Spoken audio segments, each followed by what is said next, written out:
Kenapa PAS tidak bertanding di Sabah?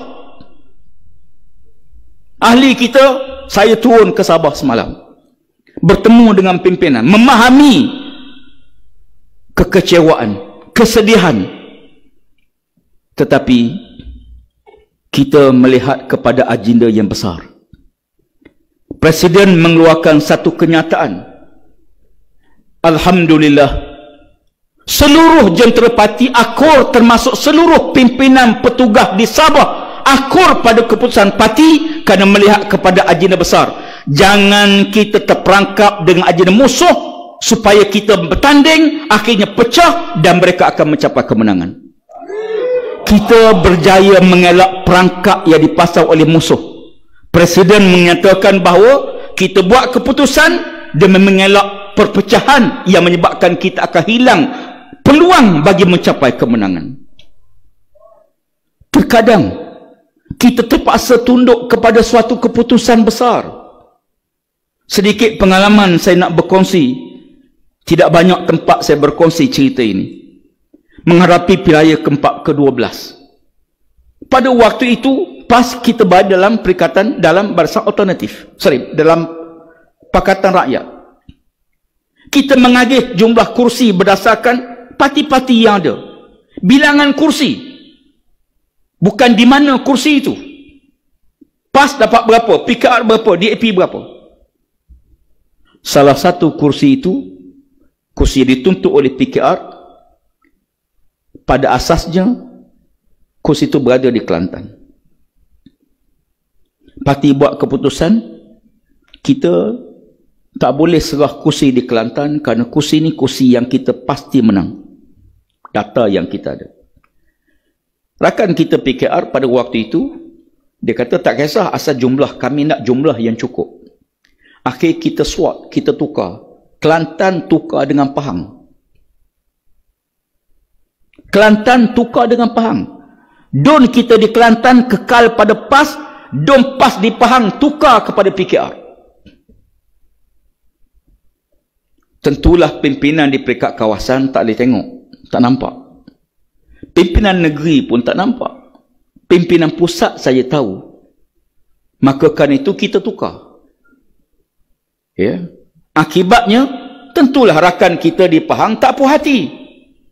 Kenapa kami diberi? Kita kata, daripada kita beri kursi yang kita menang, maka kita kena pertahankan kursi yang kita yakin menang. Tetapi, apa yang berlaku? Berlaku tak puas hati, keluar parti, hantar jadi calon bebas. Bertanding di calon bebas, hilang deposit. Itu tak apalah. Parti, kawasan sebut pecah. Sebab yang keluar ialah pimpinan tertinggi kawasan. Tuan-tuan sekalian, sahabat-sahabat semua, akhir jadi DAP semua sekarang. Yang keluar tu DAP sekarang. Sebab itu kadang-kadang keputusan penting besar begini, kita dengar dan kita patuh. Keputusan strategi yang tak semua kita boleh maklum kepada ahli-ahli kita. Dalam peristiwa peperangan Zatus Salasin, sahabat tak puas hati bila Nabi melatih Amr bin As jadi panglima tentera. Kan dia baru masuk Islam dalam 6 bulan baru. Sedangkan bersama tentera dia ada Umar Abu Bakar As-Siddiq, ada Umar Al-Khattab. Tiba-tiba Nabi lantik Amr bin As. Bergerak tentera pertama 200 orang. Suatu nak bergerak, Nabi SAW memakai pada kepala Amr bin As satu ikatan kain. Pergilah kamu dan bawa balik kemenangan. Dan bawa balik kekayaan khazanah, rampasan perang sebagai tanda kemenangan. Amr bin As bertolak. Sampai tengah malam, di kawasan yang sangat sejuk, Zatus Salasin utara, sangat sejuk. Madinah ni kita fahamlah kalau waktu sejuk dia sangat melampau sejuk. Tentera-tentera mencadang untuk mengunggun api bagi mengurangkan kepanasan, memanaskan badan masing-masing. Lalu Amr kata, jangan siapa-siapa yang gua api. Siapa-siapa yang gua api, aku akan campak di dalam api. Masing-masing senyap. Umar Al-Khattab tak puas hati. Umar datang kepada Abu Bakar. Ya Abu Bakar, tentera kita kesejukan. Kenapa panglima tentera tak benarkan kita unggun api? Nanti tentera kita kesejukan. Apa kata San Abu Bakar? Ya Umar, dia ketua, patuh. Dia ketua kita, Nabi lantik dia. Tanggungjawab kita patuh kepada keputusan dia. Umar pun senyap. Umar tak kata aku pun setuju dengan kau juga. Tak patut panglima tentera kita buat macam ni. Bagaimana kalau kita tubuh cawangan baru? Abu Bakar menenangkan yang tak puas hati. Tanggungjawab pemimpin meredakan kepanasan, menyelesaikan masalah, menunduk perkara-perkara yang sengaja disebar oleh musuh di pedalaman dan peluar. Tanggungjawab pemimpin bukan menimbulkan kekeliruan, bukan menimbulkan kekecohan, bukan menimbulkan rasa tak puas hati. Sebaliknya, pemimpin meredakan keadaan. Akhirnya, mereka tidur sepanjang malam dalam keadaan kesejukan. Pagi besok bila bangun tidur, panglima tentera merasa pakaian dia bermimpi, paksa mandi hadap besar. Dia bawa kepadanya air. Dimasukkan tangan dia, sejuk sangat. Lalu dia bertayamum. Dia tidak mandi hadap besar. Sahabat-sahabat rasa, kenapa tak mandi air ada? Tayamum bila tak ada air. Ni air ada. Kenapa bertayamum? Apakah kata dia ketua kita? Sampai waktu sembahyang subuh, dia menjadi imam sembahyang subuh.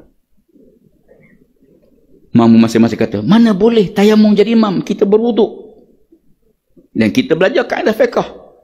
Kalau dia yang berwuduk, ada yang bertayamum, yang berwuduk tu jadi imam.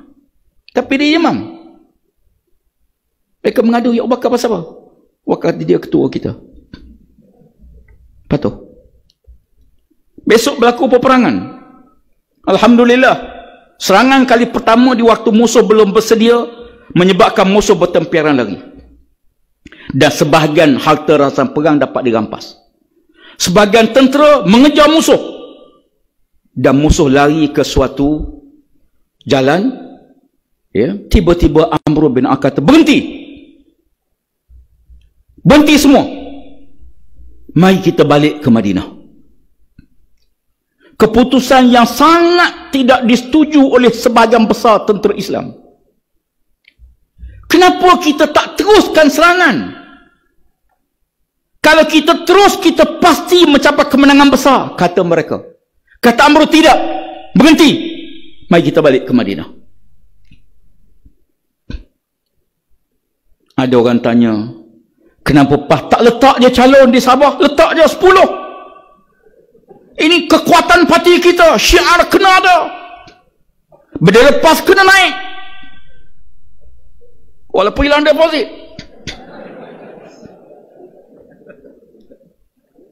Saya kata, patuh sebab dia presiden kita. Tuan-tuan, balik ke Madinah, sahabat-sahabat tu berjumpa Nabi SAW. Ya Rasulullah, kami tak puas hati panglima tentera dengan 2-3 perkara ni. Nabi panggil Amr bin As. Pertama, kenapa kamu tak benarkan tentera unggun api? Sedangkan kamu tahu tentera dalam kesejukan. Dia kata, ya Rasulullah, aku tahu geografi tempat medan perang Zatus Salasin.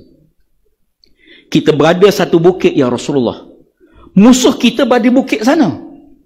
Kalau kita unggun api, musuh tahu di mana kita berada, dan musuh tahu berapa ramai jumlah tentera kita. Sebab itu aku tak benarkan gunung api supaya musuh tak tahu kehadiran kita. Kata orang Kedah, awak tak beritahu.